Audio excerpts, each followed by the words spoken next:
അത് നമ്മള് പലോത്തൊക്കെ നന്മ ചെയ്തതൊക്കെ ഇപ്പൊ ഇവിടെ ചെയ്തതൊക്കെ പല്ലോകത്തൊക്കെ ചെയ്യണം. പല്ലോകത്തെ ഭയങ്കര ചൂടായിരിക്കും, നട്ട സൂര്യന്റെ ചൂടായിരിക്കും. അതുകൊണ്ട് മഴക്കുകളെ നമ്മൾ ചെയ്ത നന്മ ഇവിടെ നന്മേന്റെ മഴക്കിരിക്കണം, ഇവിടെ ചീത്തത് ഏതാവുള്ള മഴക്കിരിക്കണം. നന്മ ഇവിടെ എത്തും, ചീത്തത് ഇവിടെ എത്തും. പിന്നെ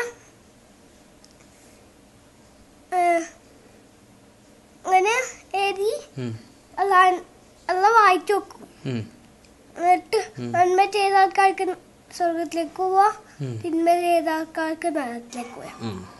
പിന്നെ പിന്നെ നമ്മള് പരലോകത്തെ പിന്നെ സ്വർഗം എന്ന് പറഞ്ഞാൽ നല്ല പാലും ഇതൊക്കെ ഉള്ളതാ, മരങ്ങളൊക്കെ ഉള്ളതാണ്. നരകം എന്ന് പറഞ്ഞാൽ പുഴൊക്കെ ഉള്ളതാ.